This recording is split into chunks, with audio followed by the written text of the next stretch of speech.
वालेकुम। Lecture 42 start करते हैं कैफ 1 का। कल ये एग्जांपल आप लोगों की क्लास के अंदर मैंने डिस्कस की थी। येलो वाला क्वेश्चन था और ये व्हाइट से आंसर शुरू हो गया था, ठीक है। तो चलो जाओ बेबी। अच्छा, अब कल जो हमने बात की थी कल, उसमें मैंने आपको ये कहा था एग्जांपल 1 में कि पेमेंट जो है वो कॉन्ट्रैक्टर को हम कर देते हैं जिस दिन बिल रिसीव होता है, और बिल रिसीव होने की डेट पर हम जर्नल एंट्री करते हैं सीडब्ल्यूआईपी के अंदर और ग्रॉस बिल को सीडब्ल्यूआईपी में डेबिट करते हैं।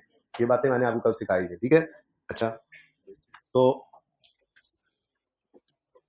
वी स्टार्टेड कंस्ट्रक्शन ऑफ, अब जो बोलेगा वो ना वो बस बाहर चला जाएगा, फिर अब चुप करके बैठे। We started construction of a building on रकम January 21, cost of project 510% advance was paid to contractor on रकम January 21, 5% rationally shall be deducted. और मैंने अज्यूम किया था कि 6 महीने बाद आफ्टर कंप्लीशन 6 महीने बाद हम वापस कर देंगे, लिखा नहीं जरा जगह कल तंग थी, ठीक है। और following bills were received by the were raised by the contractor received by us, और बिल आ रहा है 31 मार्च, 30 जून, 30 नवंबर, 31 दिसंबर, 4 बिल्स आए, ठीक है। अब जरूरी भी नहीं हर 3 महीने बाद है, कोई 2 महीने बाद, कोई 4 महीने बाद, ऐसे भी हो सकता है, बस मैंने जरा सिंपल रखा होता है इसको, ठीक है। अच्छा, अब पेमेंट जो है वो कॉन्ट्रैक्टर को हम कर देते हैं जिस दिन बिल रिसीव होता है। ये सारी डिस्कशन उसके ऊपर हमने की थी और ये हमारी एंट्रीज बनी थी, ऐसे ही है। जिस दिन एडवांस पे किया उस दिन एंट्री पास की, एडवांस डेबिट, कैश क्रेडिट। पहला बिल जिस दिन आएगा तो बिल आने पर सीडब्ल्यूआईपी में ग्रॉस बिल को डेबिट करना है, तो सीडब्ल्यूआईपी डेबिट साथ ये यहां से आपको मैंने कहा था आपकी एंट्री पास हो जाती है, ये ठीक है। ये आपकी एंट्री के 4 आइटम्स हैं, ठीक है। यही एंट्री आप देखो पास भी हो रही है। सीडब्ल्यूआईपी 60 से डेबिट, एडवांस भी 6 पहले दे चुके, 5 फिर कभी देंगे आपको, और 51 लेकर जाओ, ठीक है। ऐसे ही हर बिल के ऊपर हम CWIP debit, advance credit, payable credit, retention money payable credit और कैश क्रेडिट, इसी तरह से 4 बिल्स पे 4 एंट्रीज कर ली थी हमने, ठीक है। लेकिन कल जाते जाते एक बात की थी जिसको आप तसल्ली से करते हैं, यहां तक तो कोई मसला नहीं था इस क्वेश्चन में। अब मैंने आपसे कहा कि ऐसा अज्यूम करो कि एक और एग्जांपल है, बाकी सारा डाटा सेम है, लेकिन पेमेंट जो है वो हम कॉन्ट्रैक्टर को बिल जिस दिन लाता है उसी दिन पे नहीं करते, बल्कि 0.5 मैंने ये बना दिया, payment is made to contractor after 15 days of receipt of bill. अब अगर ये सिचुएशन बनेगी तो क्या जिस दिन बिल आएगा उस दिन हम सीडब्ल्यूआईपी में इसकी एंट्री नहीं करेंगे? एंट्री हमने मैंने कहा था बिल के दिन लाजमी करनी है, क्योंकि बिल आने का मतलब ये है, जो वो बिल बना के लाया है कॉन्ट्रैक्टर, उसका मतलब ही ये है कि इतनी बिल्डिंग कंप्लीट हो चुकी है, इसको डेबिट कर दो कैपिटल वर्किंग प्रोग्रेस में। 1 रुपया भी नहीं दो तो सारे का सारा पेबल क्रेडिट कर लो, उधार पे भी तो ऐसे खरीदा ही करते थे।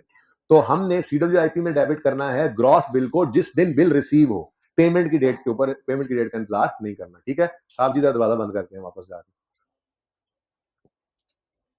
अच्छा जी, तो अगर ये सिचुएशन बन जाए तो सिर्फ फर्क ये पड़ेगा कि 31 मार्च पे जब बिल आएगा तो हम एंट्री पास करेंगे capital work in progress debit 60 से, हम कहेंगे जी 6 रुपए एडवांस पहले दे चुके हैं जी, पैसे वो एडजस्ट करेंगे, 3 फिर कभी देंगे, और 15 जो है वो 15 दिन बाद ले जाना, तो पेएबल टू कॉन्ट्रैक्टर, ये क्रेडिट हो जाएगा।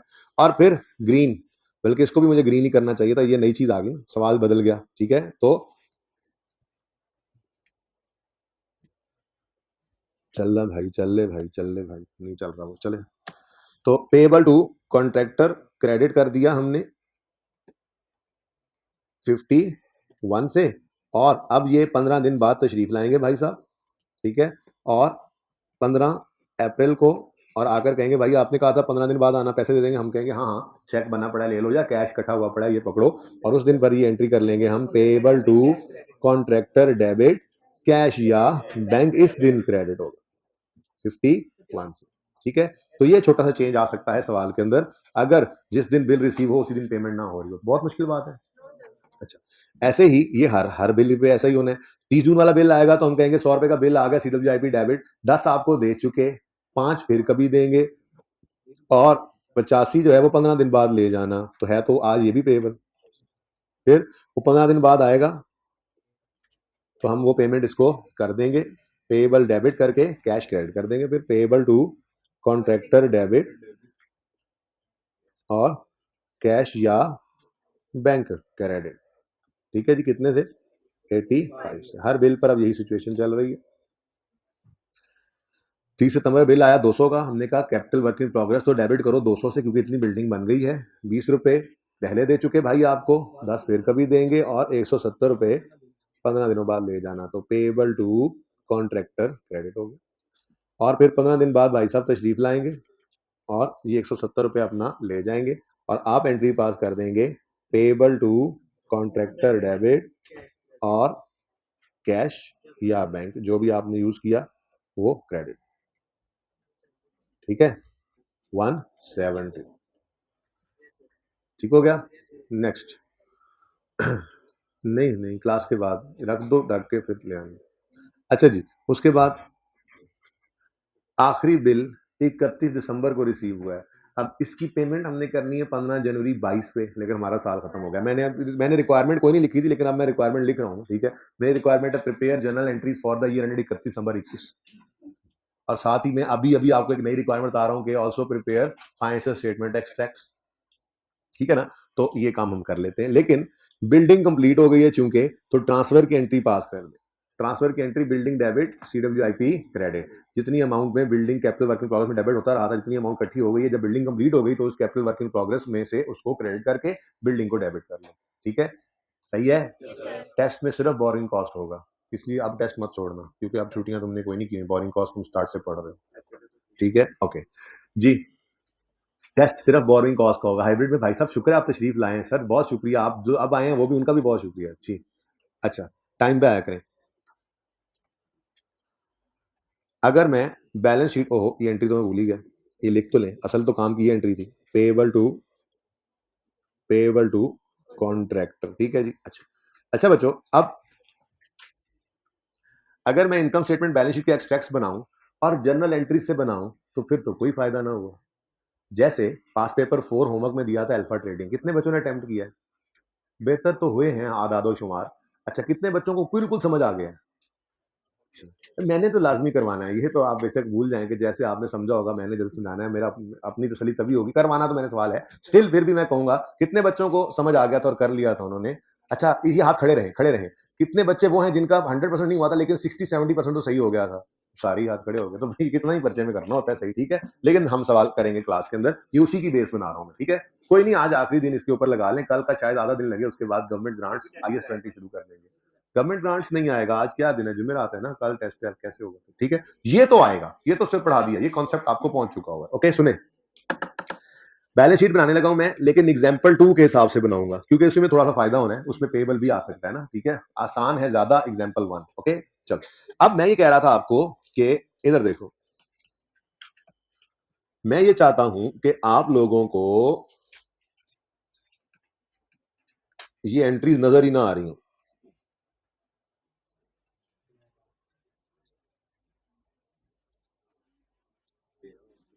ठीक है,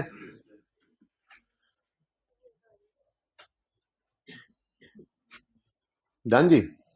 अब अल्लाह करे वापस मिट जाए। अच्छा, अब मैं इसलिए इस तरह से बेटा लिख रहा हूं, क्योंकि देखें आपने जैसे अभी पास पेपर का सवाल किया, उसमें आपसे कहा गया था कि आपने एक्सट्रैक्ट्स बनाने हैं, जर्नल एंट्री तो नहीं मांगी थी। अब वो टाइम जाया करने के लिए पहले जर्नल, जिनको आदत होगी वो टाइम, देखो हमने स्टार्ट किया था रिवैल्यूएशन करना वर्किंग से, जर्नल एंट्रीज की थी, पहले तो लेजर भी बनाए थे, 2 दिन लेजर बनाते रहे, फिर मैंने कहा लेजर्स को छोड़ो, जर्नल एंट्रीज डायरेक्ट करो।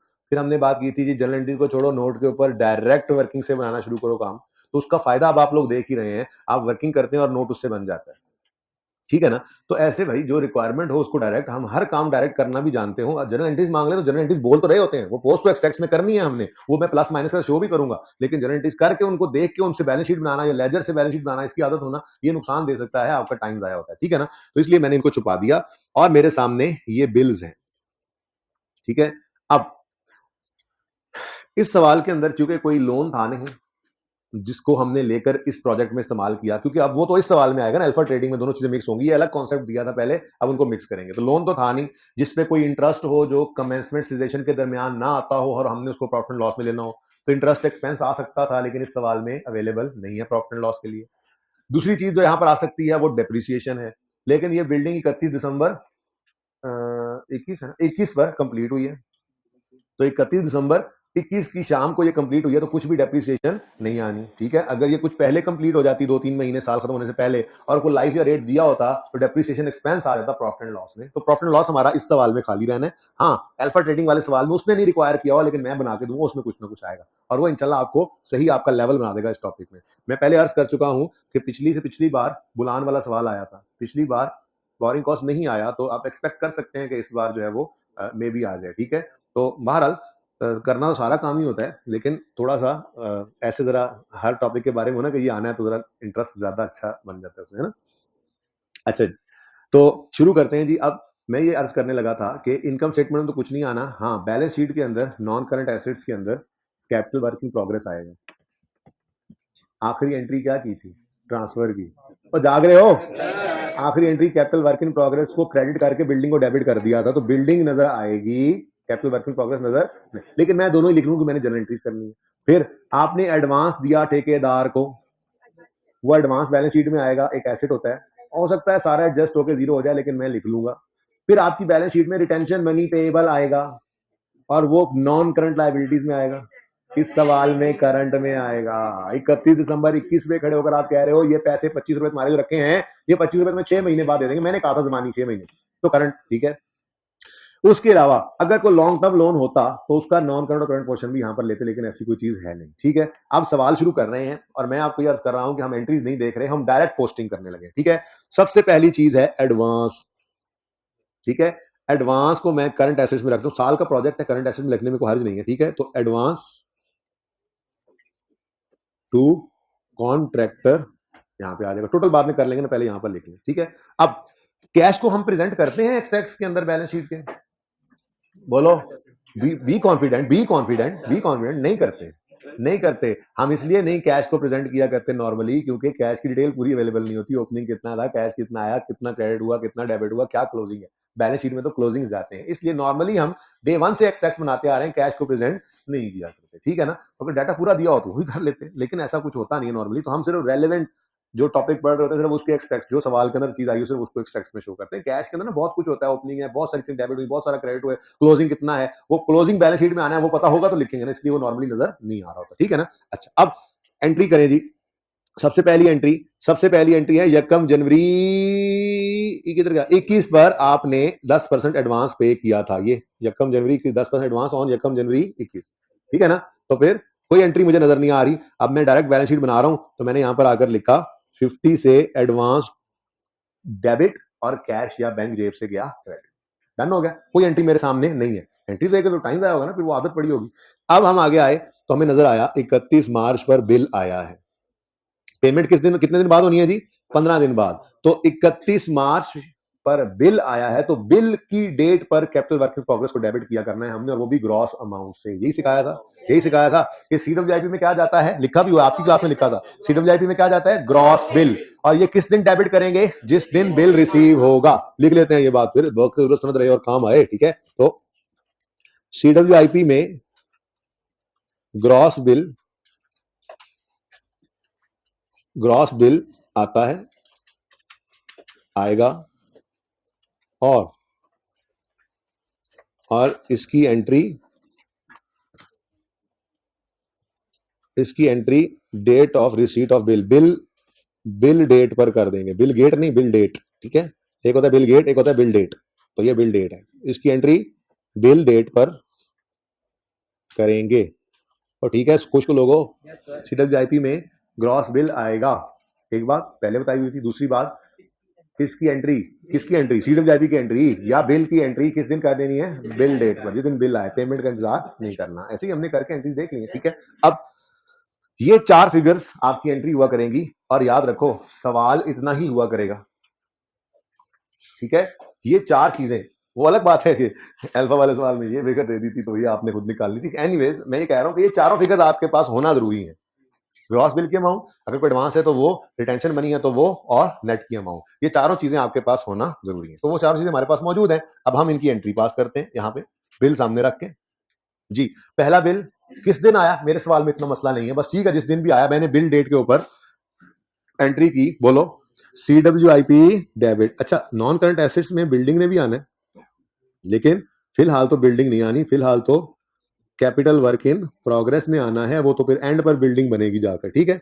तो हाँ जी, एंट्री करवाएं जी, एंट्री करवा दें प्लीज। इतना मैं तारिक अजीज बनाया, मुझे आपने एंट्री करवा दें प्लीज। एंट्री अमाउंट 60 रुपए से CWIP डेबिट, 6 रुपए से एडवांस क्रेडिट, 3 रुपए से रिटेंशन मनी पेबल क्रेडिट। कितने से जी? 3 रुपए से जी। और लास्ट इज, क्योंकि मैं तो ये एग्जाम्पल 2 कर रहा हूं, तो जो बकाया 51 रुपए हैं वो इस दिन हमने पे नहीं किए, तो उसकी एंट्री बनेगी payable to, wait a minute, payable to contractor credit. कितना जी? 51। तो ये बिल के दिन 4 एंट्रीज, मैंने बोला 4 फिगर्स होनी चाहिए, ये 4 फिगर्स है। ये CWIP debit, advance credit, retention money payable credit और पेबल टू कॉन्ट्रैक्टर क्रेडिट। और अगर इसी पे कर देते तो कैश क्रेडिट। ये एंट्री ही यहां पर मैंने पोस्ट की है डायरेक्ट, ये देखो CWIP डेबिट, क्योंकि डेबिट नेचर की चीज है, बढ़ गया। एडवांस टू कॉन्ट्रैक्टर क्रेडिट, अब ये एसेट था, इसका क्रेडिट होने का मतलब कमी है। रिटेंशन मनी पेबल क्रेडिट, ये लायबिलिटी है, इसका क्रेडिट होने का मतलब बढ़ना है। और पे टू कॉन्ट्रैक्टर भी लायबिलिटी है, इसका बढ़ना क्रेडिट। डन। तो CWIP debit, advance credit, payable credit, retention money payable credit और पेबल टू कॉन्ट्रैक्टर भी क्रेडिट। डन। चलें आगे। नेक्स्ट, अब एंट्रीज बीच में गायब है। नेक्स्ट बिल आया 100 रुपीज का, सामने आपके 100 रुपीज का बिल। हाँ जी, अगला बिल तो जा रहा है 30 जून पे। 15 दिन बाद एक और काम भी तो हुआ है, 15 दिन, वरना तो ये पेबल पड़ा का पड़ा रह जाएगा, ठीक है। तो 15 दिन बाद वो आया और उसने कहा था भाईजान मुझे 51 रुपए दे दें। आपने कहा था 15 दिन बाद आके ले जाना, मैं आ गया हूं। हमने कहा बिस्मिल्लाह यार, कहा था तो बिल्कुल, आप ये पकड़ो। तो entry payable to contractor debit cash credit. अब पेबल टू कॉन्ट्रैक्टर क्या है? लायबिलिटी। इसका डेबिट होने का मतलब बढ़ना, तो पेबल टू कॉन्ट्रैक्टर डेबिट, ठीक है, पेबल टू कॉन्ट्रैक्टर डेबिट और कैश या बैंक क्रेडिट। डन हो गया। अब अगले बिल की तरफ चलते हैं। अब फिर वो 3 महीने 2.5 महीने बाद दोबारा आया, उसने आगे कहा ये पकड़े बिल। हमने कहा क्या है? उसने कहा इतनी बिल्डिंग कंप्लीट हो गई है, 100 रुपए। 30 जून पे आया था, मैंने डेट छुपाई है ताकि जरा वो फिगर्स और ये एंट्री सामने सामने, ठीक है जी। तो 100 रुपए का बिल उसने हमें पकड़ाया। एंट्री बनेगी CWIP डेबिट 100 से, एडवांस क्रेडिट 10 से, रिटेंशन मनी पेबल क्रेडिट। अब ये क्रेडिट होना पॉजिटिव, देखो ये क्रेडिट एसेट है ना, ये माइनस, और ये क्रेडिट लायबिलिटी है, तो ये पॉजिटिव। तो CWIP 100 से डेबिट, नजर आ रहा है सबको? CWIP 100 से डेबिट, एडवांस 10 से क्रेडिट, रिटेंशन मनी पेबल 5 से क्रेडिट और पेबल टू कॉन्ट्रैक्टर 85 से क्रेडिट, ठीक है। अब नेक्स्ट बिल पे चलते हैं।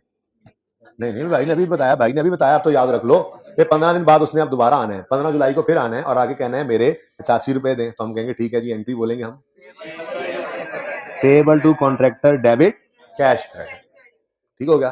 तीसरा बिल आ गया, कोई एंट्री सामने नहीं आप मेरे, सिर्फ वो वर्किंग मैंने करके ये 4 फिगर्स निकालनी है हमने, ये जरूरी है, ठीक है। अच्छा जी, अब तीसरा बिल आया 200 का। Entry capital work in progress debit, advance credit, retention money payable credit और पेबल टू कॉन्ट्रैक्टर।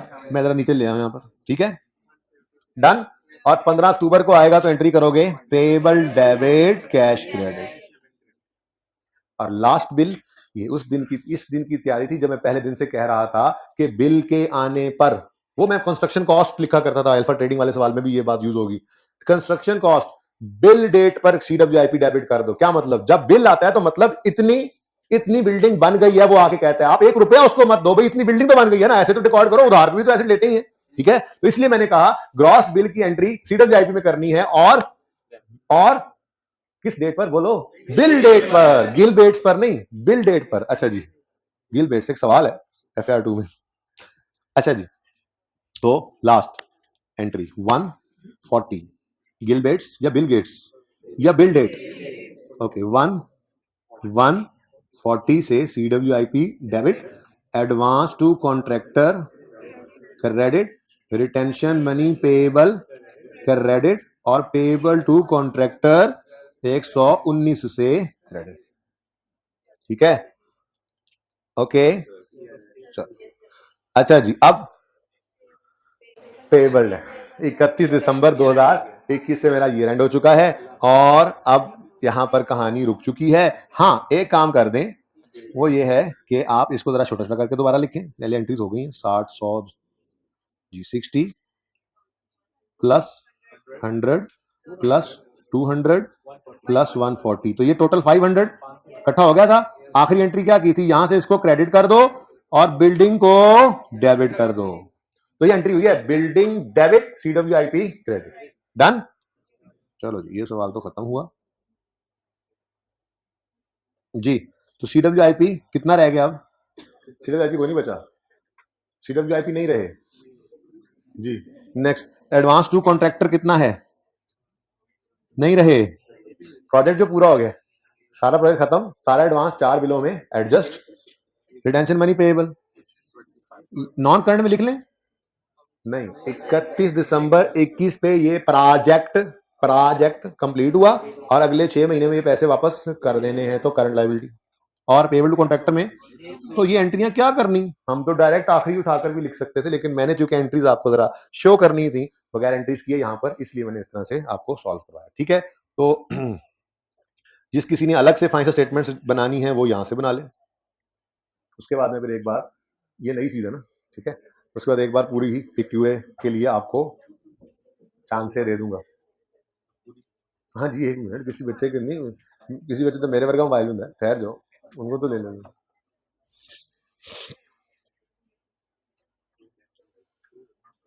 लाइट से पहले जल्दी खिंच ले।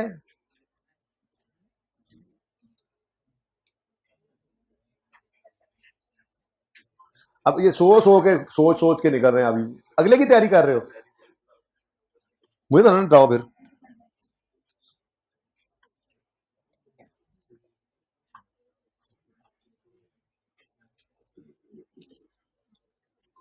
और ठहर जाओ फोटोग्राफर हो। सर आप तो हटे ना, तस्वीर तो सही हो।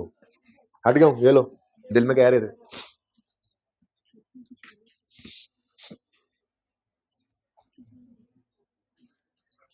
आमिर भाई आपने वहीं रखना है कैमरा, ये ना हो आप मेरे पीछे पीछे आ जाए।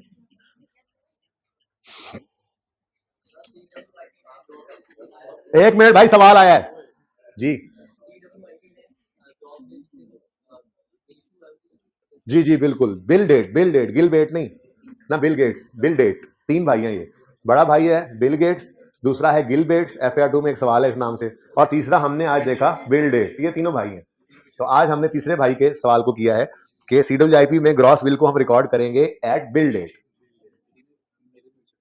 तीनों मेले में बिछड़ गए थे, अच्छा एक मिल गया हमें, एक तो बड़ा मशहूर हो गया ना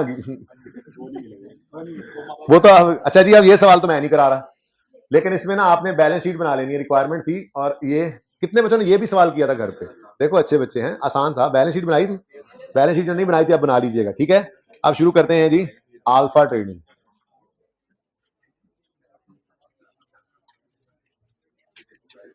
लेकिन उससे पहले मेरा सवाल, क्वेश्चन नंबर 8 आपको होमवर्क में दिया था बुलान, इसमें किसी को कोई मसला तो नहीं है? बेटा चुप हो जाए। हाइब्रिड में खामोशी है ना भाई, हाइब्रिड में दोनों बंदे जो बंदे हैं दोनों हाइब्रिड में, जरा देख लें, कोई बोल रहा है तो आके बता दें मुझे। अच्छा, मैं ये पूछ रहा हूं कि इस सवाल में कोई मसला तो नहीं आया? उसने लिख दिया था यूजुअल मॉनसून रेंज, तो वो यूजुअल रूटीन ही होता है, ठीक है ना। हाँ, अनएक्सपेक्टेड का लफ्ज नहीं यूज कर रहा, तो एक्सपेक्टेड कह रहा है, यूजुअल कह रहा है, तो फिर उसके खुद से बैठ के अपने जो है ना वो दिमाग को फिर नहीं चलाने की जरूरत यहाँ पे, वो चलेगा तो आपको पता नहीं किधर को चलेगा। तो वो कह रहा है यूजुअल, तो ये रूटीन है, ठीक है। उसके बाद इस सवाल के अंदर ये था कि उन्होंने कहा था कि पहले अज्यूम करो, एक पार्ट में कहा था अज्यूम करो जैसे सिर्फ स्पेसिफिक लोन हुआ, जनरल लोन हुआ ही नहीं, दूसरे में सिर्फ जनरल हुआ, स्पेसिफिक हुआ ही नहीं, ठीक है। तो इस सवाल में किसी का कोई सवाल है तो पूछ लें। एक स्टूडेंट ने कल कहा था इस सवाल में कोई सवाल है, लेकिन फिर उसने कहा था मैं खुद करके जो है वो एक बार देख लूं, उसके बाद फिर हो सकता है वो सवाल ना रहे। तो वो स्टूडेंट इस क्लास का था या दूसरी क्लास का था, मुझे ये नहीं याद। तो आई थिंक वो सवाल फिर सवाल नहीं रहा था, किसी को कोई सवाल नहीं है, ठीक है। 8 हो चुका, 7 में कोई मसला? कितने बच्चे ऐसे बैठे जिन्होंने 23 मिनट की वीडियो दोबारा सुनी थी घर जाके उस्ताद के कहने पे 2 3 4 बस इतने ही मानते हैं, ठीक है। हाँ, हालांकि आपकी क्लास की ही रिकॉर्डिंग थी, लेकिन मैंने वो इसलिए तोड़ के वहां पे लिख दी हुई है, प्लीज रख दी हुई है, क्योंकि उसमें थोड़ा सा जिसको लगा हो कि जल्दी हुआ है काम, वो जरा दोबारा उसको सुन ले, 2 बार सुने, 10 बार सुने, बार बार सुने, ठीक है। क्वेश्चन नंबर 6 में इश्यू ऑफ राइट शेयर्स है, जो मैं आज की क्लास में डिस्कस कर लूंगा वैसे कि होता क्या है एंड पे, लेकिन इसमें कुछ अल्फाज इस्तेमाल हो रहे हैं, redeemable preference shares, redeemable preference shares, TFCs वगैरह। ये हमने ईपीएस के टॉपिक में जाके तफसील से पढ़ने हैं और हमें वहां पे जाके पता चलेगा ये क्या है। फिलहाल तो अगर मैं ये सवाल होमवर्क में देता भी हूं, आज मैं देना भूल गया उनको, ये होमवर्क में देता भी हूं अगर ये सवाल, तो भी मैं ये कहूंगा कि ये ऐसे ही समझो जैसे लोन और इंटरेस्ट रेट है, इससे ज्यादा सोचने की आपको जरूरत नहीं है। बस वो तो फिर टेक्निकल जो चीजें हैं वहीं पे जाकर सीखेंगे, प्रेफरेंस डिविडेंड का, प्रेफरेंस शेयर्स क्या होते हैं, रिडीमेबल कौन से होते हैं, रिडीमेबल कौन से होते हैं, फिर टीएफसीज क्या होते हैं, लोन नोट्स क्या होते हैं, ये तो सीखेंगे अपने जब मौका आएगा टॉपिक में जाकर ईपीएस के, ठीक है। ईपीएस एंड पे नहीं करते, थोड़ा जल्दी कर लेते होते हैं। अच्छा जी, मिड में कहीं, मिड के बाद थोड़ा सा, मिड का मतलब है कि अब 60-70 लेक्चर पे शायद जाके, ठीक है। अच्छा, तो क्वेश्चन 6 इंशाल्लाह आपको जल्दी होगा। 5 में कोई मसला होना नहीं चाहिए, 4 अभी करेंगे जी, ठीक है।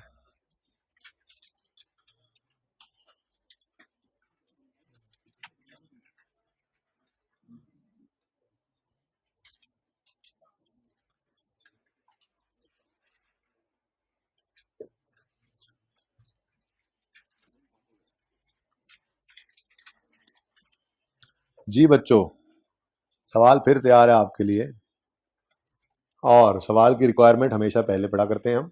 रिक्वायरमेंट है from the above information compute the related figures and disclose them under appropriate heads in ATL's statement of financial position as at 31 December 14 in accordance with IFRS।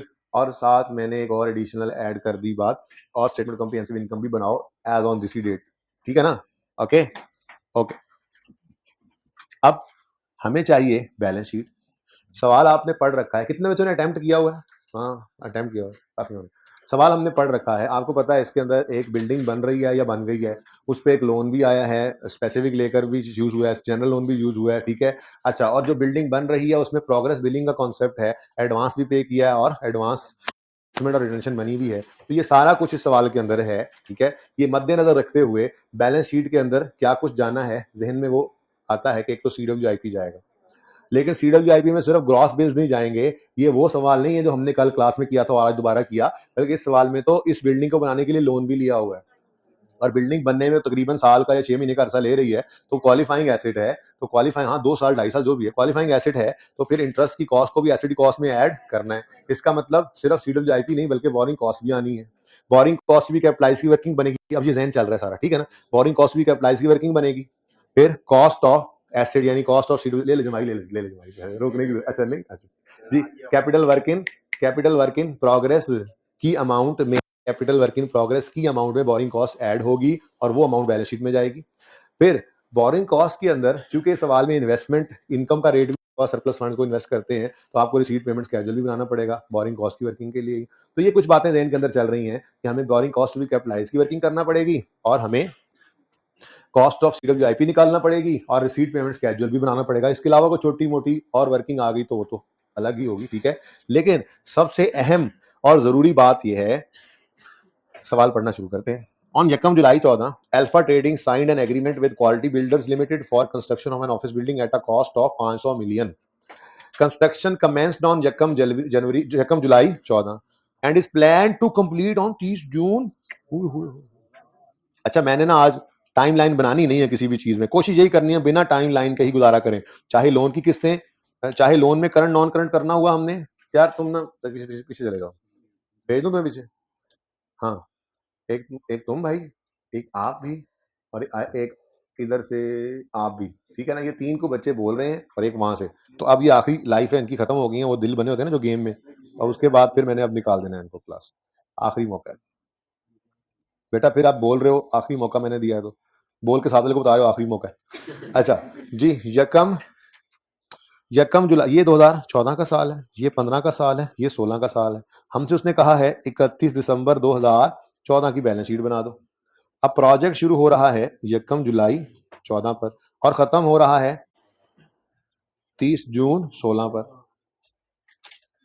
2 साल का तकरीबन प्रोजेक्ट है, ठीक है ना, लेकिन फैला 3 साल में हुआ है। ओके, अच्छा चलें छोड़ें, बात ये हो रही थी, क्या हो रही थी बात, हाँ, कि हम सवाल पढ़ रहे थे। उसके बाद कहता है जी the payments made to builder were as follows.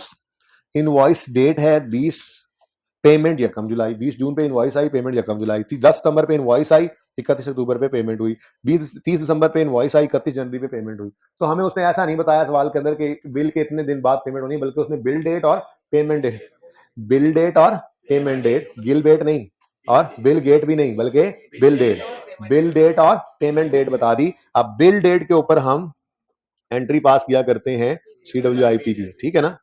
तो CWIP में बिल डेट के ऊपर हम ग्रॉस बिल को ऐड करते हैं। ग्रॉस बिल इज डेबिटेड, ऐसे ही है ना। ओके, किस दिन किस बिल डेट, ठीक है। और पेमेंट डेट के ऊपर हमने बिल को एंटर नहीं करना, उन्हें सिर्फ क्या करना होता है पेमेंट। अगर ये डिफरेंट हो जाए और अगर एक ही हो जाए फिर तो वैसे ही सुकून है, ठीक है। अच्छा, अब एक मसला आया था, वो मसला क्या था जी? मसला ये है कि पेमेंट डेट, डिस्क्रिप्शन और उसके बाद क्या बता दिया गया है, नेट पेमेंट। भाई हम लोगों को ग्रॉस अमाउंट चाहिए होती है, एडवांस माइनस करके, रिटेंशन मनी माइनस करके नेट अमाउंट हम लिखते हैं। अगर उन्होंने हमें ये नेट पेमेंट दे दी है तो ये नेट पेमेंट यूज करके ग्रॉस हम निकालेंगे, ठीक है। ये सबसे बड़ा मसला इस सवाल के अंदर यही था, ठीक है। अब आगे वो कहता है the progress bills were paid after deduction of advance and retention money at 10% and 5% of the gross amount of bill respectively. अब अगर नेट, वो कह रहा है नेट पेमेंट जो होती है वो after 10% adjustment of advance and 5% retention money फिर पेमेंट होती है। तो इसका मतलब 10 और 5 15 माइनस हो जाता है, तो फिर पेमेंट होती है 85%। इसका मतलब 85% नेट है, तो फिर ग्रॉस कितना होगा 100%। 100%, ठीक है। 100% में से 10% एडवांस की एडजस्टमेंट होगी, 5% टेंशन की और 85% हम पे कर देंगे, ठीक है। तो एक तो ये मसला था। चले खैर, सवाल पढ़ रहे हैं, हमें ये पता लग गया है कि हमने अपनी वो वर्किंग जो है वो खुद बनानी है, लेकिन सीधी वर्किंग नहीं है, ग्रॉस से नेट की तरफ नहीं जाना, बल्कि नेट से ग्रॉस की तरफ आना पड़ेगा, ठीक है। हो जाएगा, कोई मसला नहीं है भी।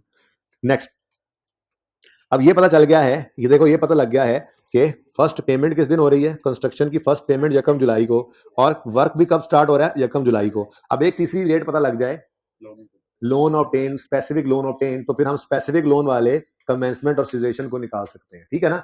अब बोलो, तो फिलहाल तो अभी तक मुझे लोन रिसीव कहीं भी बात नजर नहीं आई, आगे चलते हैं।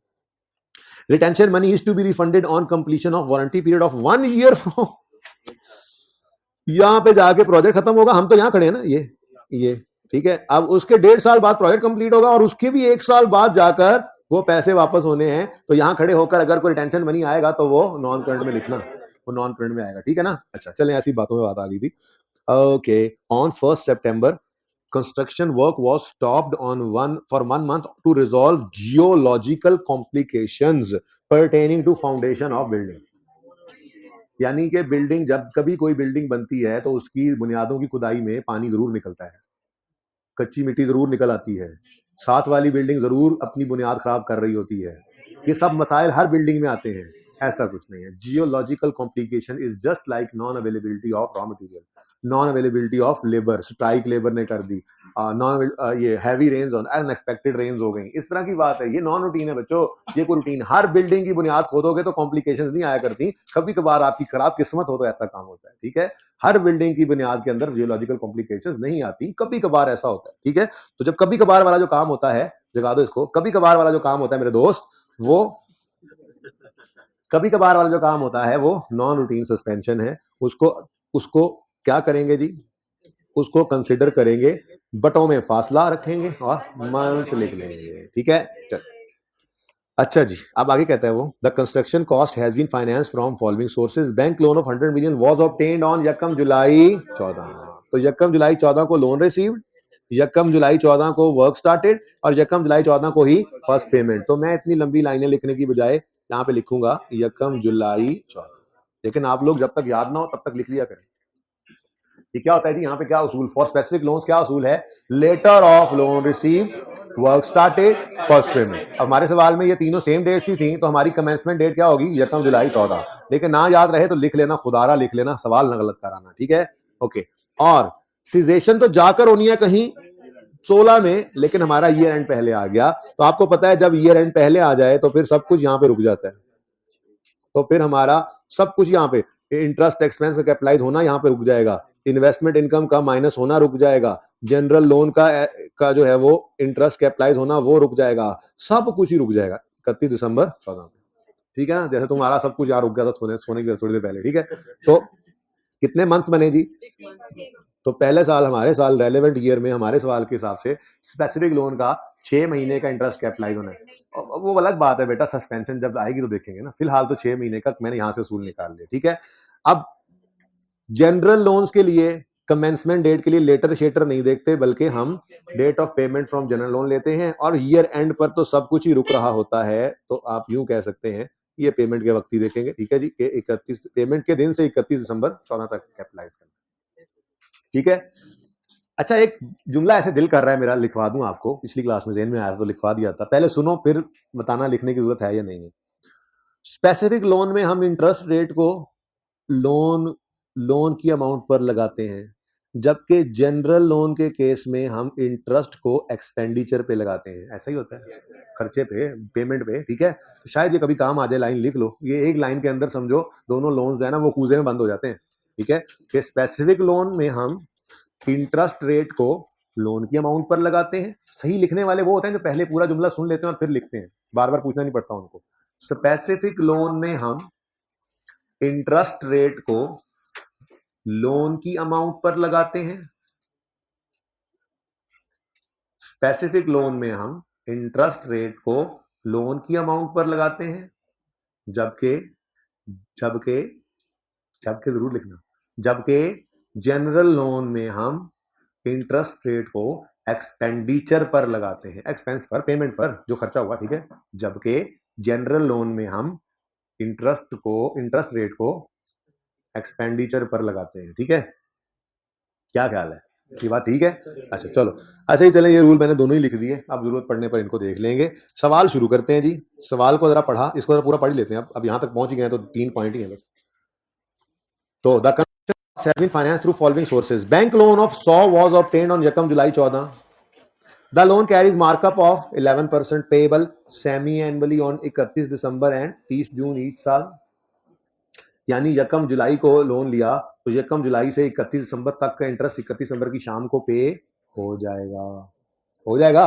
इसका मतलब 31 दिसंबर 21 की शाम को जो बैलेंस शीट बनेगी उसमें इंटरेस्ट पेबल नाम की कोई चीज नजर नहीं आएगी। अगर यहीं पे यकम जनवरी लिख देता हो फिर 6 महीने का इंटरेस्ट पेबल होता, ठीक है। खैर ऐसा तो है नहीं, लेकिन द प्रिंसिपल, अच्छा, द प्रिंसिपल इज रीपेबल इन 4 बराबर सालाना इंस्टॉलमेंट्स, 4 इक्वल एनुअल इंस्टॉलमेंट। 100 का लोन है तो 25 ये 4 किस्तें होंगी साल बाद, कमेंसिंग फ्रॉम 1 अप्रैल। हमारे साल में कोई पेमेंट नहीं है।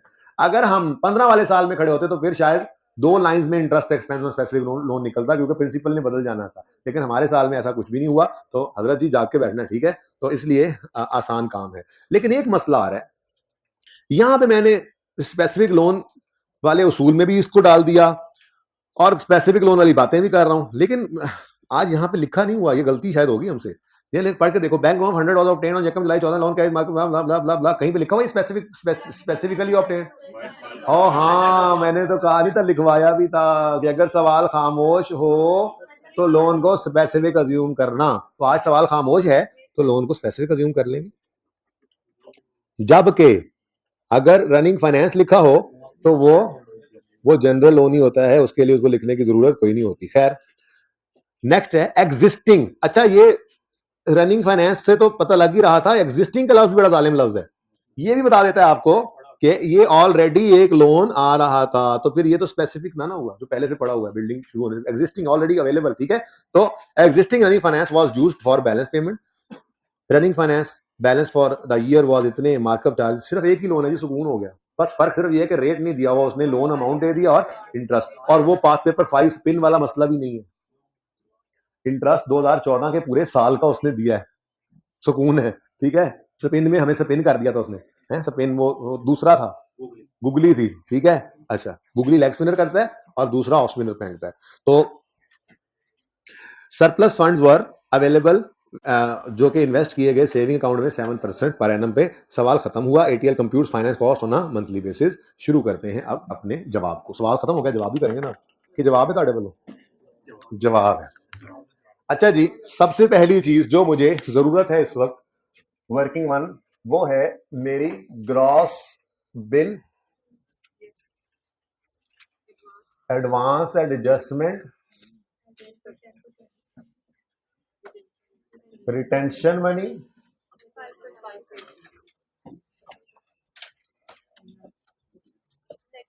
और नेट अमाउंट, ये चार चीजें मुझे चाहिए, बस ये चारों चाहिए भाई, कोई एक भी ना हुई तो मेरा काम नहीं चलेगा, मैंने चारों ही चीजें निकालनी है।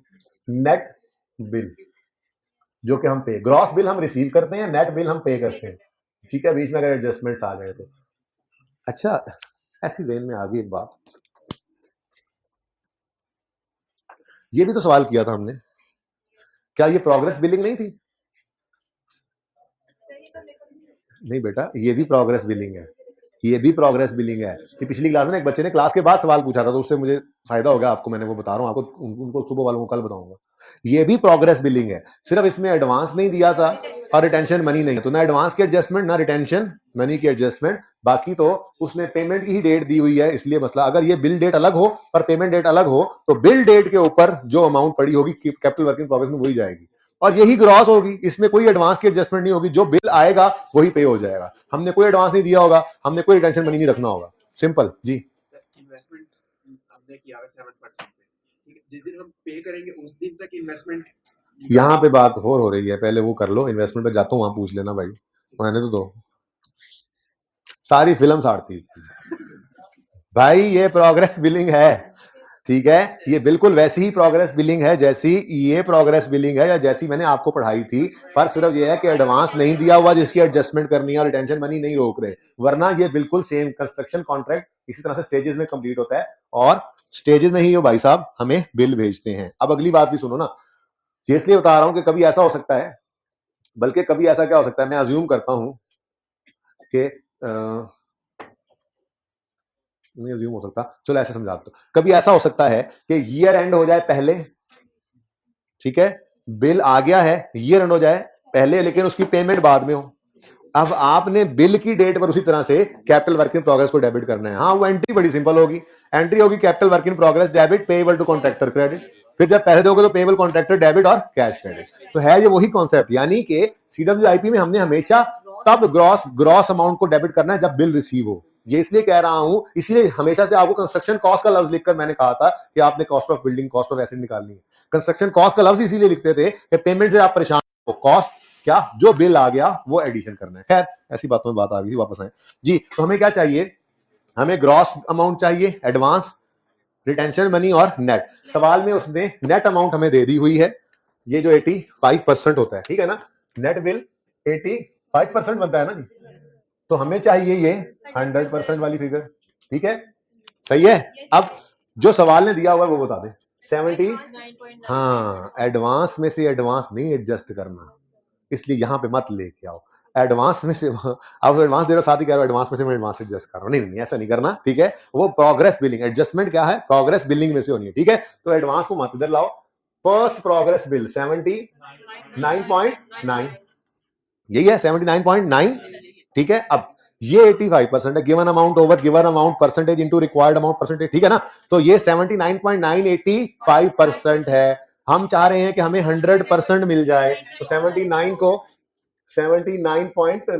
को डिवाइड करोगे 85 से, मल्टीप्लाई कर दोगे 100 से, 94 एग्जैक्ट आ गया। अब चेक भी कर लेते हैं, 94 का बिल आया, इसमें से 9.4 एडवांस की एडजस्टमेंट कर ली, भैया हम दे चुके, और 4.7 ये फिर कभी आपको दे देंगे भाई, बाकी पेड। यही था ना हमारा तरीका, इस तरीके पे अब आ गए, अब सवाल ऐसे ऐसे कर लेंगे, ठीक है, जागते रहना सारे बच्चे ने, ओके। इसी तरह से नेक्स्ट बिल है, कितनी अमाउंट है, नेक्स्ट बिल 100.3, एडवांस कोई नहीं भाई, ग्रॉस वगैरह करना, ठीक है। तो 100.3 डिवाइडेड बाय 85 इंटू 100, 118, और ये बन गया 11.8, और आप दूसरा बता दें 5.9, ठीक है जी, वर्किंग खत्म हुई।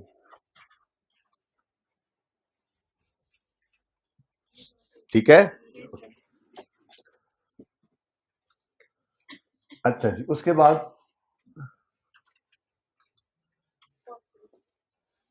वर्किंग टू हमारी है मशहूर जमाना, borrowing cost to be capitalised.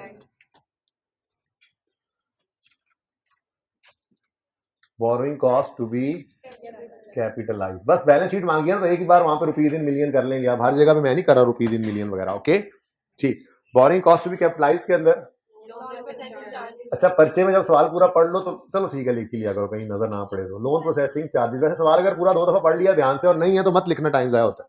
तो आपको याद करवाने के लिए लिखवाता था मैं रोज, और आपने देखा भी 2-3 पास पेपर्स के अंदर यही काम भी देगा। ठीक है ओके। उसके बाद interest expense on specific loans. ठीक है जी। और चूंकि कोई किस्त पे नहीं हो रही हमारे लोन की साल में तो एक ही स्टेप के अंदर इंटरेस्ट कैलकुलेट हो जाना है, इसलिए बस एक लाइन भी काफी है। लेकिन आप एहतियातन 2 छोड़ा करो पर्चे में। लेस इन्वेस्टमेंट इनकम और ये सिर्फ स्पेसिफिक लोन पर एप्लीकेबल होता है, कॉन्सेप्ट आपको बताया। उसके बाद interest expense on general loans.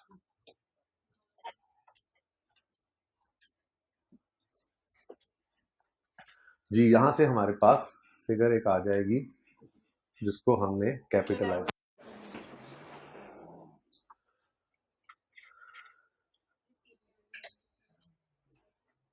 वो बनाएंगे, उसका बना लेंगे। ठीक है इधर फिर मैं इंशाल्लाह अपनी मेन रिक्वायरमेंट पूरी करूंगा। ATL statement of comprehensive income, ये तो मेरी तरफ से है ना। ठीक है फॉर द ईयर एंडेड, जगह बचनी नहीं है। और ऐसे ही बैलेंस शीट का नाम वही यूज किया करना है आपने जो सवाल रिक्वायरमेंट में लिख दे। अगर वो लिख दे बैलेंस शीट तो आप भी लिखो बैलेंस शीट, अगर वो लिखे स्टेटमेंट फाइनेंशियल पोजीशन तो आप भी वही लिखो, ये जरूरी है। ठीक है तो चलो यार अब लिख दो for the year ended 31 December 2014। उसके बाद एटीएल बैलेंस शीट को उसने कहा statement of financial position as on 31 December 14। तो इसमें non current assets, current assets, non current liabilities और करंट लायबिलिटीज सब कुछ ही आ जाएगा। ठीक है करें शुरू। जो भी मर्जी पहले कर लें, चलें इंटरेस्ट की तरतीब से चलते हैं। सिर्फ interest expense on specific loan आपको होता है सबसे आसानी से ये काम हमारा ये नंबर मिल जाया करते हैं, क्योंकि इसके लिए हमें कोई रिसीट पेमेंट नहीं बनाना पड़ता, कुछ भी नहीं करना पड़ता। लोन की अमाउंट पकड़ी 100 मिलियन, रेट पकड़ा 11%, और चूंकि सस्पेंशन है नॉन रूटीन तो बटों में फासला रख के आपने करना। ठीक है ना। और कमेंसमेंट से सीजेशन तक कितना अर्सा बना 6 मंथ्स का। ठीक है तो ये सबसे पहले हमने कर लेने का जी। कितने है अमाउंट लोन की 100 मिलियन, इंटरेस्ट रेट 11% और 6/12। ठीक है और कौन कौन से मंथ्स हैं जी? जुलाई, अगस्त, सितंबर, अक्टूबर, नवंबर और दिसंबर। ठीक है जी बाद में। ठीक है चले जी अभी कर लें जी। ये लें सितंबर आ गया जी, यहाँ पे बच्चे कह रहे हैं इसको काट दें। यहाँ पर क्या लेना है सिर्फ 5 महीने लेने हैं बस। अब आंसर नहीं लिखूंगा मैं। ठीक है तो 6 - 1 यानी इंटरेस्ट कैपिटलाइज कितने महीने का हुआ 5 का। तो मैंने सिर्फ इसलिए लिख दिया वरना मैं कभी ना मानता, क्योंकि मैंने यहाँ पर भी वही चीज लेनी होती है, रिसीट पेमेंट भी बनाऊंगा जो यहाँ पे कैपिटलाइज हो। याद है बोलो। हमने इंटरेस्ट पेड की फिगर मैंने कहा था वही लेनी है जितनी इंटरेस्ट कैपिटलाइज हुआ है, बैंक की पेमेंट को नहीं देखना। ठीक है ये मैंने आपको स्पिन इंडस्ट्रीज में भी समझाया था, ये मैंने आपको ग्रेनाइट में भी समझाया था, और ये आज दोबारा कर रहा हूँ। स्पिन इंडस्ट्रीज और ग्रेनाइट में तो सस्पेंशन नहीं थी, बल्कि कमेंसमेंट लेट होने की वजह से 1 आध महीना कम हुआ था। यहाँ पे सस्पेंशन वाला कॉन्सेप्ट भी चेक हो जाएगा। यानी सस्पेंशन अगर हो नॉन रूटीन तो उसका इंटरेस्ट आप कैपिटलाइज नहीं करते। अगर इंटरेस्ट कैपिटलाइज नहीं करते तो फिर यहां पर भी आपने उसको नहीं लेना। तो वो इंटरेस्ट कैपिटलाइज ना होना, चाहे कमेंसमेंट सेशन की ब्रैकेट से बाहर होना हो वजह, चाहे उसकी वजह नॉन रूटीन सस्पेंशन हो। अगर आपने यहां पर 5 महीने कैपिटलाइज किए हैं तो यहाँ पेमेंट भी 5, 4 किए हैं तो पेमेंट भी 4, 3 किए हैं तो पेमेंट भी 3। ये उसूल याद रखना जिंदगी में। ठीक है anyways interest expense specific loan निकल आया। अब हमें चाहिए इन्वेस्टमेंट इनकम और interest expense on general loan, जिसके लिए आपको पता है हम रिसीट पेमेंट का स्केड्यूल बनाएंगे और वो डेट वाइज बनाएंगे। ठीक है तो शुरू करते हैं जी। डेट वाइज नंबरिंग करना।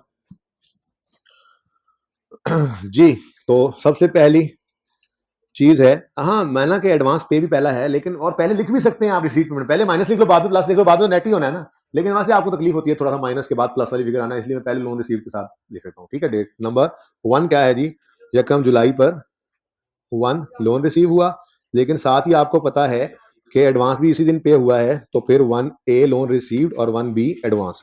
और यकम जुलाई को कुछ हुआ तो नहीं, सवाल पूरा पढ़ चुके हैं ना।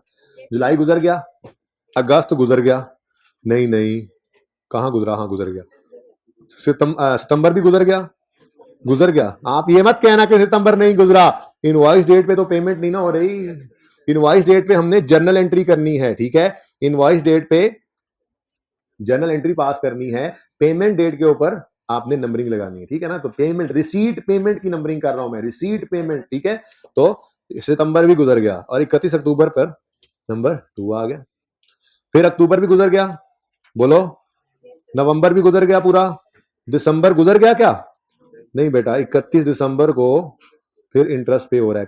कौन सा नंबर लगा इसमें, 3, और तो कुछ नहीं हो रहा। आज वो काम नहीं कि इंटरेस्ट के साथ इंस्टॉलमेंट भी है, नहीं, तो इसलिए सिर्फ 3। अच्छा, उसके बाद नंबर 4 हमारी सीजेशन डेट से बाहर जा रहा है, तो इसको नंबर मत भी लगाओ तो टाइम बच जाएगा। आपस की बात बताऊं तो इंटरेस्ट को भी ना आप ना लें तो काम चलेगा, क्यों, 31 दिसंबर से 31 दिसंबर तक, तो खैर, लेकिन वो इसलिए ले लूंगा कि आपका कॉन्सेप्ट रिवाइज हो जाए कि जितने महीने आपने कैपिटलाइज किए हैं उतने महीने ही आपने रिसीट पेमेंट में लेना है। बोर हो रहे हैं क्या, हाँ निकल जाए क्लास से। ठीक है, चलें जी, अब नंबरिंग हो गई है हमारे पास, लोन रिसीव ने first payment 1B payment okay. तो यहां पे करके हम एक छोटा सा समाटू सा रिसीट पेमेंट स्केड्यूल बना लेते हैं जी,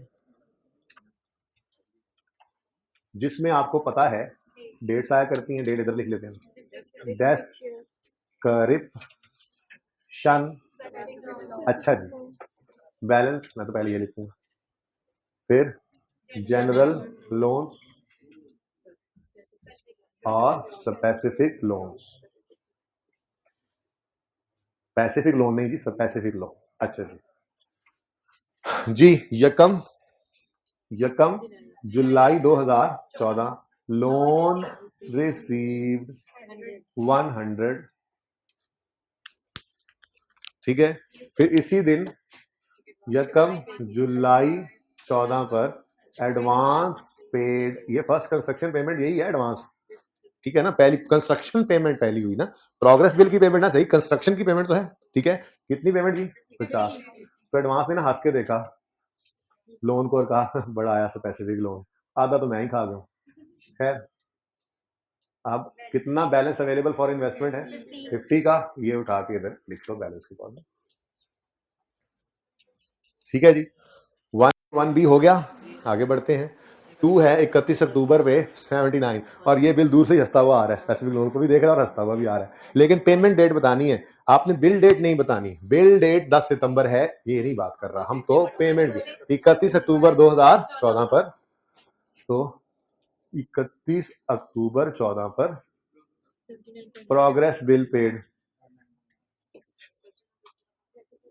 जी, ब्रैकेट में लिखेंगे क्योंकि क्यों नका 79.9 पूरा स्पेसिफिक लोन से पे होता नजर नहीं आ रहा, तो 50 स्पेसिफिक लोन से पे हुआ, ये हो गया 0, और 29.9 एक्सपेंडिचर की फिगर आ गई जिस पे रेट लगाएंगे। ठीक है, ओके, नेक्स्ट नंबर 3 किस पे है जी, 31 दिसंबर पे। अब देखो ना, जनरल लोन से पेमेंट शुरू हो गई है, तो क्या 31 दिसंबर वाली पेमेंट को कुछ जरूरत है लिखने की, क्योंकि जब हमने यहाँ से पेमेंट की अमाउंट उठानी है तो डेट ऑफ पेमेंट से ईयर एंड तक लेके जाना है, तो 31 दिसंबर से 31 दिसंबर तक। लेकिन मुझे इंटरेस्ट लिख लेने दो क्योंकि जरा रिवीजन हो जाए कि जो आपको सिखाया हुआ है, क्या लिख के फिर वैसे काट देना या ना लिखना आगे वो अलग बात है, लेकिन एक बात जो सिखाई हुई है, क्या जितने महीने का इंटरेस्ट कैपिटलाइज होना है उतने महीने का रिसीट पेमेंट में आए। ठीक है, यही कहा हुआ आपको, रोज रोज यही कहता हूं तकरीबन। ठीक है ना, यकम जुलाई से 31 दिसंबर तक के 6 महीनों का इंटरेस्ट बैंक में तो लेना है।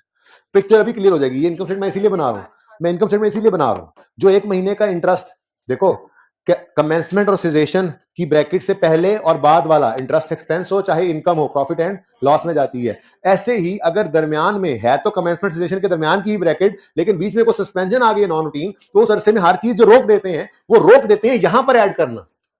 ये नहीं कि बैंक भी रोक देगा, सस्पेंशन हो गया इंटरेस्ट लेना या आप इन्वेस्टमेंट इनकम लेना छोड़ देंगे, नहीं, वो फिर प्रॉफिट एंड लॉस में जा रहे। तो आज पिक्चर क्लियर हो जाएगी इंशाल्लाह। बहरहाल बात क्या कर रहा था मैं, हाँ, 31 दिसंबर पे आपने, वैसे तो बैंक को 6 महीने का इंटरेस्ट पे करना है, यकम जुलाई 14 से 31 दिसंबर 14 तक, ठीक है, लेकिन 5 महीने का इंटरेस्ट आपने कैपिटलाइज किया है, तो 5 महीने का इंटरेस्ट ही मेरे दोस्त, 5 महीने का इंटरेस्ट ही आपने कहां लेके आना है, रिसीट पेमेंट में, ठीक है, ओके, ठीक है, खुश में हो, जाग रहे हो, तमाशा इधर लगा हुआ है। उसको क्या देख रहे हो, तुम्हें कह रहा हूं, ओके, नाउ 31 दिसंबर 14 पर इंटरेस्ट पेड, लेकिन इधर देखो, इसीलिए आप लोगों की बात मान के ना मैंने यहां 5 लिख दिया था, 6-1, वरना कभी ना लिखता। तो ये देखो, इंटरेस्ट पेड जो निकालना है वो है 100 मिलियन इंटू 11% इंटू 5/12, 6 नहीं जी, जैसे इधर 5/12 वैसे ही इधर भी 5/12, ठीक है, बोलो क्या अमाउंट आती है। अच्छा, ये 4.58 साहब ने यूज कहीं नहीं होना था, मैंने सिर्फ ये रिवाइज कराना था, इसलिए आपको मैंने ये दोबारा से करवाया, क्या कि यहां पर भी 5 महीने और यहां पर भी 5 महीने, ये सेम रखते हैं हम, ठीक है ना, ओके, याद रहेगा अब, चलो चले जी। ये मैं इसलिए कह रहा था कि इसको भी आप छोड़ सकते हैं, क्योंकि 31 दिसंबर 14 से 31 दिसंबर 14 तक कितना इंटरेस्ट कैपिटलाइज करोगे, कुछ नहीं, 0 मिनट का, ठीक है, चलें आगे। ले जी, रिसीट पेमेंट तैयार है आपका, और मैं ये कह रहा था कि आपको इसकी कोई जरूरत ही नहीं है, ये तो वैसे ही मैंने लिख दिया था, तो पर्चे में ना लिखना, बस वो कॉन्सेप्ट रिवाइज करना। 3 सवालों में ये काम हो चुका है, 3 सवालों में ये काम हो चुका है कि जितना यहाँ पे कैपिटलाइज होता है उतना ही रिसीट पेमेंट में हम जो है वो लेकर जाते हैं इंटरेस्ट, ओके, हालांकि बैंक ने 6 महीने का लेना है, ओके, चले जी, इन्वेस्टमेंट इनकम निकालते हैं जी। इन्वेस्टमेंट इनकम के लिए ये 50 है जो यकम जुलाई 14 से अवेलेबल हुआ फॉर इन्वेस्टमेंट, पूरा जुलाई, पूरा अगस्त, पूरा सितंबर, पूरा अक्टूबर, तो कितनी अमाउंट है जी, 50, और 7% है इंटू 4/12। अब मंथ्स कौन कौन से, अब एंड पे बेटा, मंथ्स कौन कौन से, जुलाई, अगस्त, सितंबर और अक्टूबर। नेक्स्ट, इन्वेस्टमेंट इनकम का काम ओवर। अब अगली चीज आ गई जनरल लोन्स, और जनरल लोन में भी सिर्फ एक ही पेमेंट नजर आ रही है 29.9 की, जो हुई है 31 अक्टूबर पर, तो नवंबर और दिसंबर ये 2 महीने आ गए, तो अच्छा 29.9 इंटू, ओके, रेट नहीं है फिलहाल मेरे पास, 2/12, लेकिन मंथ्स वगैरह तो लिख लें जी, कौन कौन से मंथ्स हैं, नवंबर और दिसंबर, ठीक है, 29.9 इंटू, रेट नहीं है मेरे पास। अब सवाल के अंदर उसने लोन तो एक ही रखा हुआ है, लेकिन ग्रेनाइट वाले सवाल की तरह से उसने रेट नहीं निकाल कर दिया, थोड़ी सी फनकारी अभी भी कर गया, हमें कुछ काम के मजबूर कर रहा है। वो क्या है, existing running finance facility was used for balance payment, यानी जो बाकी पेमेंट्स थी उसको इसको यूज किया। Average running finance balance for the year ended 31 December 14 was 190, ये आउटस्टैंडिंग लोन आउटस्टैंडिंग ईयर आ गया 190। Markup charges for the year ended 31 December 14 amounted to 24.7, शुक्र है स्पिन वाले सवाल वाली स्पिन नहीं आई, ठीक है, ओके, वरना तो गुगली हो गई थी ना हमें, ठीक है। उन्होंने क्या कह दिया था, उन्होंने कहा था 9 महीने का इंटरेस्ट है, हमने कहा अल्लाह के बंदो, हमें रेट एवरेज चाहिए जो पूरे साल से एवरेज निकलेगा, मंथ्स हम खुद कर लेंगे, पूरे साल का एवरेज रेट हमें बताओ, पूरे साल के एवरेज रेट से हम यूज करेंगे अपनी वर्किंग के अंदर इंटरेस्ट एक्सपेंस कैलकुलेशन, वहां हम वहां पे खुद जाके फ्रैक्शन लगा लेंगे कि हमने कितने महीने इस लोन में से पैसा इस्तेमाल किया, तो वो मसला वहां पे था, सालाना एवरेज रेट निकालना होता है, ठीक है ना, रेट पूरे साल के इंटरेस्ट को लेकर एक्सपेंस को लेकर निकालना होता है, लेकिन यहाँ पर उसने पूरे साल का इंटरेस्ट दिया हुआ है, बस फर्क ये है कि हमें लोन आउटस्टैंडिंग दे दिया उसने और इंटरेस्ट दे दिया है, रेट हमने निकालना है। तो वर्किंग नंबर 3 कर लो, वर्किंग 3 में एवरेज कैपिटलाइजेशन रेट निकालने लगे हम। अब कितनी अमाउंट गिवन है इंटरेस्ट की, 24.70 divided by 190 into 100 is equal to 13%, ठीक है जी, तो इंटू 13% आ गया। ये वर्किंग नंबर 3 में आपने कैलकुलेट किया है। अब कौन सा महीना सस्पेंशन वाला है? सितंबर वाला।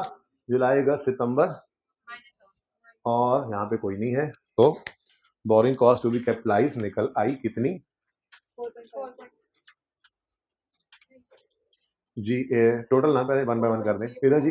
तो ये तो मैं बता दूं ना, ये तो मैं बता दूं, मुझसे भी तो कुछ पूछा करें जी। Interest expense specific loan 4.58, investment income 0.88 कर लो, नेट करके बताओ 3.711 कैसे आता है जरा? नहीं बेटा भाई, आप ना ये टोटल मुझे बताएं आंसर, क्योंकि पता है क्या होता है, बच्चा फिर वो एक आप पॉइंट भी आगे पीछे करते हैं ना, बच्चा बैठा तो कहता है पता नहीं कौन सा कॉन्सेप्ट है, पता नहीं कौन सा। 4.5 कैलकुलेटर पे बेटा लिखो 4.58 माइनस 0.88 जी, डन जी। उसके बाद इंटरेस्ट एक्सपेंस ऑन जनरल 0.765 है ना, 0.7 कर दो, एक डेसिमल चला रहे हैं जी। जी 0.64 आता है, तो 5 होगा 0.64, इससे आगे बताओ 8। अब देखो ये 8 हटेगा तो ये 5 हो जाएगा, ये 5 हटेगा तो ये 7 हो जाएगा, चल 4 आता है जी। 4.4 यार कौन है 4.35 वाला, कौन है? मैं राउंड ऑफ क्यों करूं? इतनी सादा सी बात मैं कर रहा हूं कि इधर देखो क्या लिखा हुआ है, उस प्लस इसको जरा करो कैलकुलेटर पे टोटल, तो वो बताओ ना भाई, वो बताओ, ये अर्ज कर रहा हूं जी। इतनी बड़ी बात नहीं है, आप लोग वैसे ही बस खामखा डे 1 से एक चीज बताइए कि जब बोर्ड पे कोई चीज लिखी जाए वो फुल एंड फाइनल है, फिर अपने रजिस्टर और अपने कैलकुलेटर वाला टोटल आपने नहीं बताना, अब इसका टोटल बताना है, आप सब कुछ साइड पे रख दो, ठीक है जी। 4.4 अच्छा जी, मिलियन में है सर, गलती है, ठीक है जी, आप राउंड मत किया करें, जिंदगी सारी में सारे पॉइंट्स लिखे, मिलियन में फिगर में सवाल कीजिएगा, आपको मेरा मशवरा है जिनका ये सवाल गलत है। ओके, ये वो बच्चे हैं जो मेरे ख्याल में अभी अभी आए हैं रिजल्ट के बाद, वरना तो हम डे 1 से ये चीज खपते हुए आ रहे हैं कि भी rounding is not a mistake, rounding is not a mistake, ठीक है जी। ओके अच्छा जी, कॉस्ट ऑफ बिल्डिंग निकालनी है, बोलो, लेकिन बिल्डिंग अभी कंप्लीट नहीं हुई है, इसलिए इसको कैपिटल वर्क इन प्रोग्रेस कह देंगे। आपको मैंने सिखा रखी है एक बात, कंस्ट्रक्शन पेमेंट्स नहीं, कंस्ट्रक्शन कॉस्ट आएंगी यहां पे, ठीक है, तो कंस्ट्रक्शन कॉस्ट, और उसके बाद परमिट फी मैथ की सवाल में नहीं है, कंसल्टेंट फी नहीं है, मत लिखें, बोरोइंग कॉस्ट, ठीक है जी, और ये वर्किंग नंबर 2 से उठा लेंगे। कौन बोला है भला? हाँ आप बोले थे अभी थोड़ी देर पहले, मैंने मुंह उधर किया, क्यों बोले थे? अभी अभी, अच्छा जी। अच्छा जी, अब एंट्रीज करने की तरफ जाते हैं, लेकिन जरा जहन बना लें, एक तो हमारे पास बिल्डिंग का कैपिटल वर्क इन प्रोग्रेस आएगा, लेकिन इसको मैं यहां एंट्रीज करने की बजाय वर्किंग फोर्स से एक ही फिगर उठा लाऊं, ठीक है। उसके बाद एडवांस हमने दिया है, वो भी मैं फिलहाल यहीं पे रख लेता हूं, एडवांस टू कॉन्ट्रैक्टर, कॉन्ट्रैक्ट है ना 2-2.5 साल का चलना है, ठीक है, फिलहाल रख लो, बाद में देखते हैं इसको। उसके बाद करंट एसेट्स में फिलहाल तो मुझे कुछ नजर नहीं आ रहा, ठीक है, तो चीज आ गई तो लिख लेंगे, कुछ चीज याद आ ही जाती है बाद में। नॉन करंट लाइबिलिटीज में बिल्कुल एक लॉन्ग टर्म लोन हमने लिया है, ठीक है, यही 100 मिलियन वाला लॉन्ग टर्म लोन, जिसकी सालाना 4 किस्तें, तो 4 साल पे तो चला गया ना, ठीक है, लॉन्ग टर्म लोन है, और आपको पता है लॉन्ग टर्म लोन के साथ ही फिर हमें अगर किस्तों वाला हो तो उसकी करंट मैच्योरिटी भी दिखानी पड़ती है, तो current portion of long term loan. उसके बाद आपको मैंने बताया था कि रिटेंशन मनी पेएबल आपके लिए नॉन करंट बनेगा, क्योंकि 31 दिसंबर 14 की बैलेंस शीट बना रहे हो और वहां पे खड़े होकर रिटेंशन मनी जो है वो 16 नहीं 17 में पे होना है, तो नॉन करंट। कोई और चीज अभी नहीं याद आ रही तो एंट्रीज करते हुए आ जाएगी, तो उस वक्त लिख लेंगे, कोई मसला नहीं है, ठीक है। अभी मेरे जहन में यही चीजें आ रही थी। अब सबसे पहली चीज मुझे बताओ, क्या ये बिल्डिंग डेप्रीशिएट होगी? क्यों? अभी कंप्लीट ही नहीं है, वर्क इन प्रोग्रेस है, चले वो तो होगी बात साइड पे। अच्छा, तो फिर इनकम स्टेटमेंट में और तो कुछ भी नहीं आएगा? आएगा, इंटरेस्ट एक्सपेंस बैंक को पे किया था 6 महीने का, एसिडी कॉस्ट में सिर्फ ऐड किया है 5 महीने का, तो बाकी 1 महीने का प्रॉफिट एंड लॉस में एक्सपेंस ही तो आना है, तो यहां पर आके आपने लिखा इंटरेस्ट एक्सपेंस, ठीक है जी, और इंटरेस्ट एक महीने का एक्सपेंस जो है वो यहाँ पर प्रॉफिट एंड लॉस में आपने शो करना है। तो लोन की अमाउंट है 100 मिलियन इंटू 11% इंटू 1/12 जी, 0.9 आ गया जी, 0.9। अब यहां पे आप लिख लें रुपीज इन मिलियन एक ही दफा, तो वो जितनी फिगर्स जहां से भी आएंगी वो रुपीज इन मिलियन बनती चली जाएंगी, ठीक है। ओके, लेकिन देखो जैसे एक महीने का एक्सपेंस यहां नहीं आया तो प्रॉफिट एंड लॉस में एक्सपेंस बन गया, वैसे ही एक महीने की इनकम यहां से माइनस नहीं हुई तो फिर वो भी कहां जाएगी, प्रॉफिट एंड लॉस में, अदर इनकम में।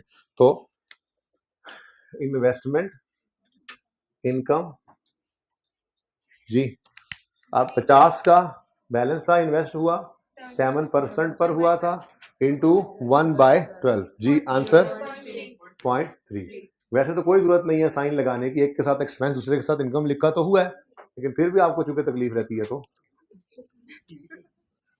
Next, borrowing cost to be capitalised की फिगर निकल आई है। तो अब मुझे CWIP चाहिए, तो हमारे पास ये पेमेंट्स हैं दो, इनकी एंट्रीज करनी है आप डायरेक्ट, जैसे अभी आपको करवाई थी सवाल के अंदर, ठीक है जी। सबसे पहले तो एडवांस जो पे किया है ना, जो इसमें नहीं आ रहा, पहले उस एडवांस की एंट्री कराओ मुझे जी। Advance to contractor debit cash credit, और कैश को मैंने आपको कहा था हम प्रेजेंट नहीं कर रहे होते नॉर्मली, ठीक है, डन।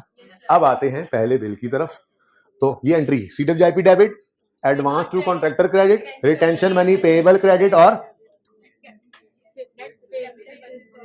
ये एंट्री हम कर रहे हैं बिल डेट पर, बिल गेट पर नहीं, बिल डेट पर, और बिल डेट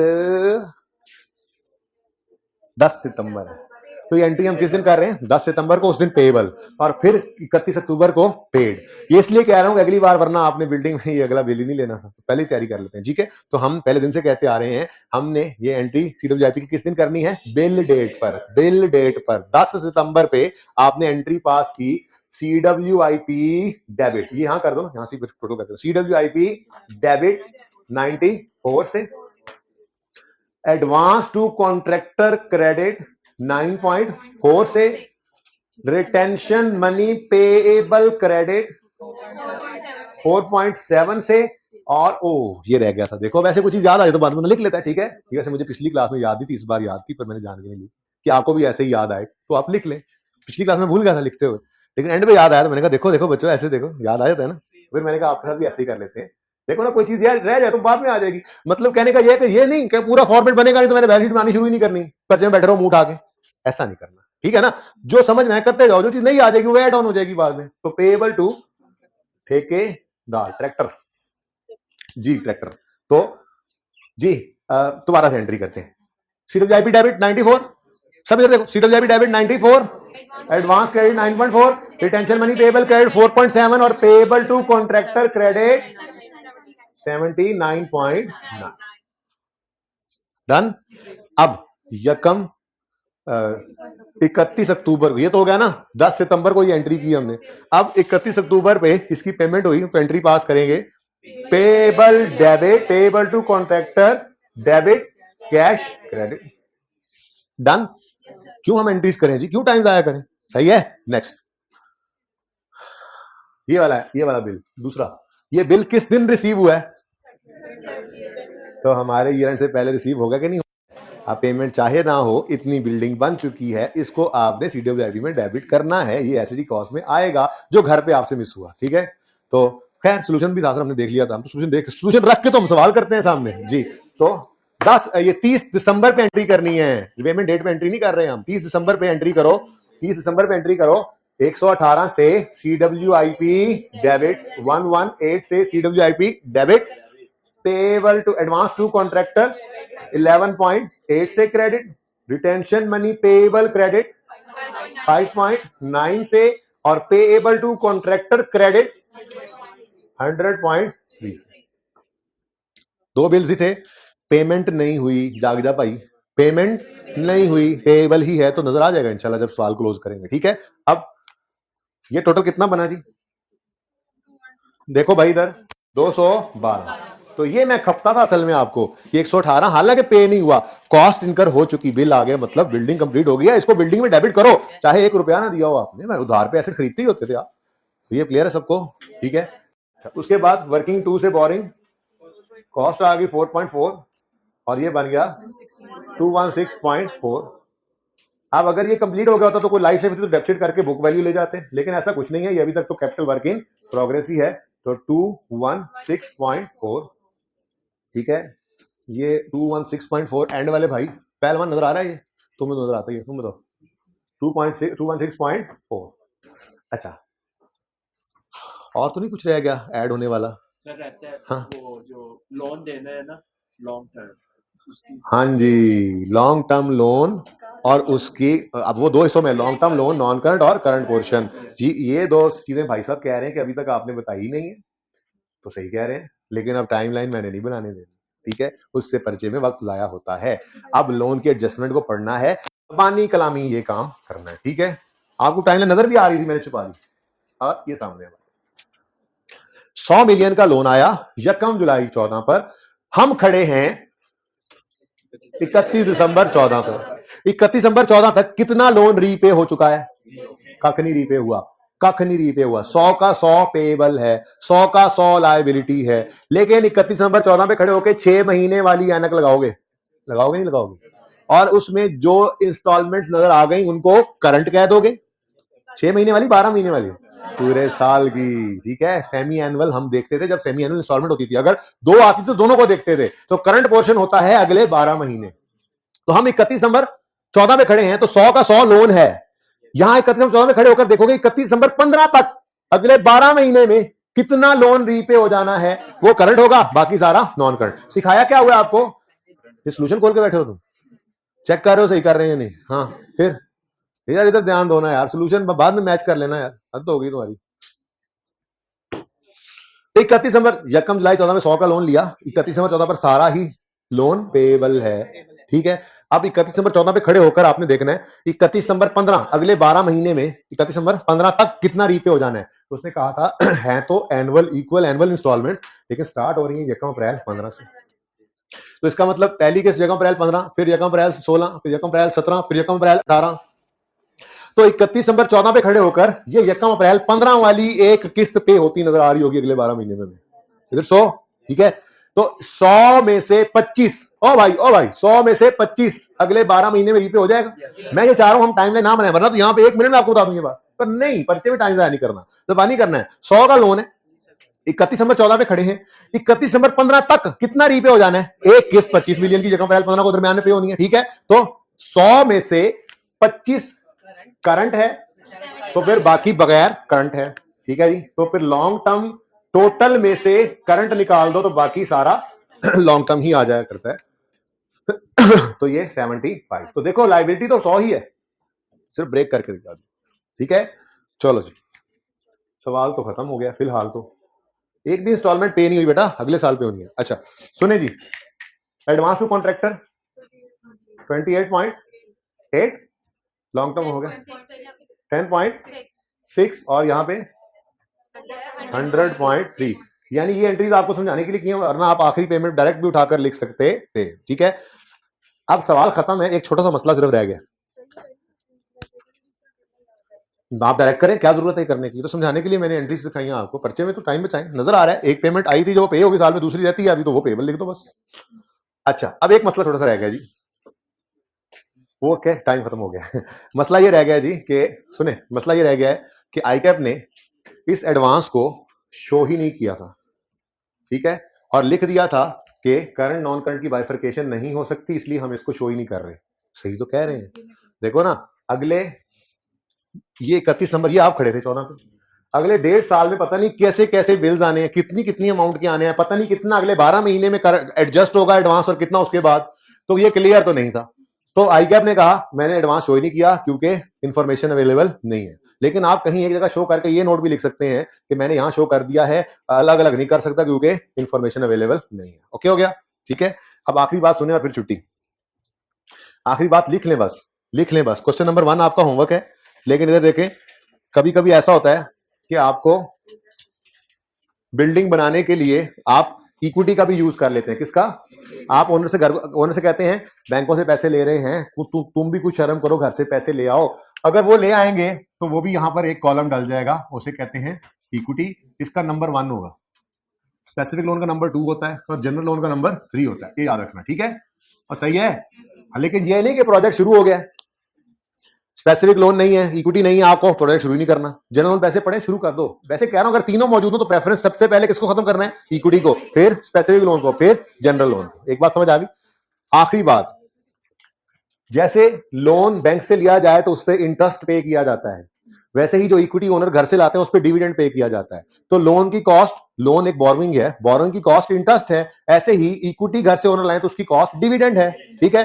तो फिर एक चौथी चीज यहां पर ऐड हो जाएगी और वो है डिविडेंड ऑन इक्विटी, ठीक है जी? और ये डिविडेंड ऑफ ऑन इक्विटी खुदारा कभी भी यहां पे नहीं लेना, और कभी परसेंटेज भी दिया तो नहीं लेना, क्योंकि मैंने आपको एक बात कही थी वैसे तो कि जी हमारी वर्किंग पूरी हो गई है, चौथी कोई चीज कभी नहीं आएगी। लेकिन असल मामला ये है, मैं कल इसके ऊपर बहुत बात कर लूंगा, 2 से 4-5 मिनट तफसील से समझाऊंगा आपको डेट और इक्विटी का फर्क अकाउंटिंग की जबान में। लेकिन फिलहाल मैं ये कह रहा हूं equity is not a borrowing, equity is not a boring, therefore dividend is not a borrowing cost. ये सवाल में याद रख लो, ठीक है? आपने बोरिंग कॉस्ट नहीं है, बोरिंग कॉस्ट नहीं है क्योंकि इक्विटी बोरिंग नहीं है, ये कल समझाऊंगा इंशाल्लाह। फिलहाल इसको लिखकर काटो, इसको ऐसे लिखकर डिविडेंड और इक्विटी को लिखकर काटो, स्टार लगाओ और एक उसूल लिखो अपने पास और फिर घरों को जाओ। उसूल क्या है? Equity is not a borrowing, therefore dividend is not a borrowing cost, equity is not a borrowing। जी कहां बेटा क्लोजिंग गिवन है, तो बताया था ना कि अगर जनरल लोन का क्लोजिंग बैलेंस देगा तो शो कर देंगे, नहीं है तो कहां से लाएं? एवरेज बैलेंस क्लोजिंग में नहीं आता, बैलेंस शीट में एवरेज बैलेंस नहीं आता, क्लोजिंग आता है, ठीक है? क्लोजिंग है तो लिख लो। एक सवाल ऐसा आएगा आपकी जिंदगियों में जिसमें क्लोजिंग गिवन होगा तो लिखेंगे जी borrowing, equity is not a borrowing, therefore dividend is not a borrowing. तो वर्किंग में लिख कर काटा हुआ है आपने, निकलना शुरू करें जी। निकाल दिए सर बच्चे को, निकाल दिए सर, निकलना शुरू करें। होमवर्क में क्वेश्चन नंबर 1 है और ऑल एमसीक्यूज। कितने बजे एमसीक्यूज अटेम्प्ट किए थे? हो गए थे? चले ठीक है जी, ठीक है जी। पास पेपर 1 होमवर्क में है और सारे एमसीक्यूज होमवर्क में है। जिंदगी ये तो कल होगी मुलाकात। अल्लाह हाफिज।